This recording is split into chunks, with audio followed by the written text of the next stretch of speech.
Welcome back to Living Local. Heart disease is the #1 killer of all Americans. We're wearing red for National Wear Red Day as the kickoff to Heart Month.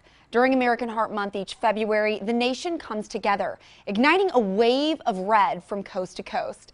This annual campaign unites millions of people for one common goal: the eradication of heart disease and stroke. Joining us in studio to tell us more about this very important topic is Dr. Padaria with the American Heart Association. Thank you so much for being here.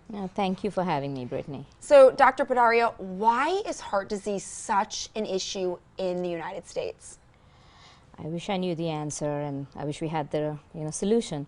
But heart disease still remains the #1 cause of death in men and women. And we've done a lot in trying to prevent heart disease and trying to come up with a cure. And there's a lot being done in research. America basically heads the way globally in research. And this is important because thanks to you and your station for having us here, creating awareness is what's going to help us. Primary and secondary prevention of heart disease is so important. So, and also all our various charity events that we can have, like the Heart Ball, what have you, the Heart Walk, where we can raise funds for research. That is very, very important. Yeah, and research is such a vital component in all of this. Now, I understand that heart disease is actually largely preventable. Absolutely. So today we're going to unpack some tools for reducing our risk. So what numbers do we need to be aware of with ourselves to assess our risk? So, as you correctly said, there are preventable causes. Genetics you can't change, unfortunately. You can't change who you're born to. But smoking, huge. You can reduce the amount of smoking. You can work on your weight. Obesity is a huge problem now. Exercise regularly. Even if you do 30 minutes every day, just walk, brisk walking, that would help a lot.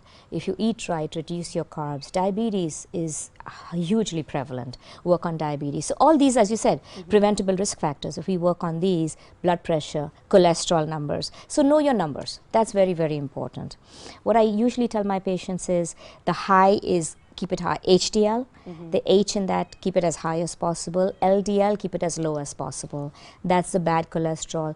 As low as possible would be good. And we are very aggressive in our field in trying to reduce those numbers. So very important to know your numbers. HDL high, LDL low. I've never heard anyone explain it that way. It's so really basic, easy. yes. And then you don't have to worry about what am I memorizing, doctor, which is a good number, which is the bad number. L for low, H for high. Beautiful. Keep that high, keep that low. You mentioned the role of nutrition. You hear a lot of the time to eat a heart-healthy diet. What exactly does that mean? So again, not rocket science. And unfortunately, not many of us stick by it. That's the problem. If you exercise regularly, you watch your weight, you eat right. What is eating right? Eating right is high protein diet, low carb diet. It's not that difficult to do. It doesn't have to be that you have to stop eating things that you like. I always tell my patients, eat in moderation. You're not going to be able to stick to a diet if you don't like it. If you stick to something, you might do it for 6 months if you don't like it. But do something in moderation. Just don't overdo it and you should be fine. And exercise regularly and then watch your cholesterol numbers. Smoking is huge.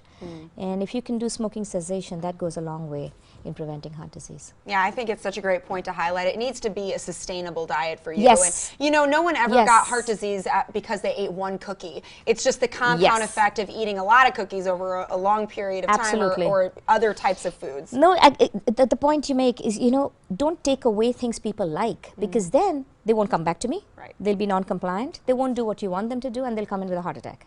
So why not work with people and make them come up with something that actually works for them? Right. Moderation is truly so key. Absolutely. You mentioned regularly exercising. So can you kind of define that? So regular exercising is more everyday move. I have people who just love their TV and their remote. Give up on that. They're kids. Kids are they have their, what do you call those things? Nintendos and gaming systems. Gaming system. We go outside and play. What happened to that? What happened to that? So talking about that, the Heart Ball, they have this event where they actually would like everybody who comes for the Heart Ball to bring a ball with them, a volleyball, a softball, a basketball, and then we donate these to different organizations. Last year we donated this to the East Moline School District. This year I'm not exactly sure where we are donating them to, Boys and Girls Club, I believe. And just to encourage children to get out there and exercise more. And then we have jump rope and what have you with the American Heart. Everybody, you have to start young.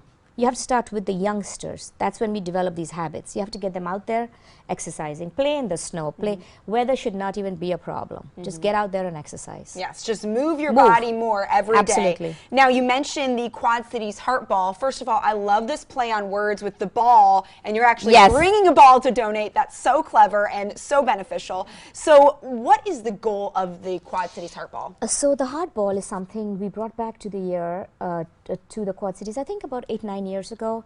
We used to do that regularly before. It's a huge fundraiser for the Heart Association, like we spoke about before. We need to have funds to do research. Bottom line, we need the money. So we make it a fun event. It's a black tie event. It's at the Radisson Plaza. It's on the 29th of February this year. And everybody comes all dressed up, and you basically have a cocktail hour, and then you have a nice sit-down dinner. You have live auction, you have silent auctions. We have great live auctions this year. We have one of them is the outing club membership, and usually we have condos which are given out for a week at a time. You have all sorts of fun events. Necker Jewelers are excellent at giving stuff to us as well, and that's a huge fundraiser for us. So you can come and have fun and yet help the Quad Cities in raising funds towards a very important cause. Yeah, it is certainly a win-win. How can people attend the Heart Ball? So I believe you have the information on your website, and I don't know the exact address, but if you can even go to any social media and look it up, we have the American Heart Quad City Heart Ball online on Facebook, on Twitter, and just get tickets. We still have some tables, and if not, we'll make some more tables. Come. They'll make room for you. They'll make room. Well, Dr. Padaria, thank you so much for being here, for all the heart healthy tips, and for telling us about the Quad Cities Heart Ball. Thank you. Thank you for having me, Brittany. All right, for more information, you can visit heart.org/Quad Cities Heart Ball. We'll also have those details posted on ourquadcities.com.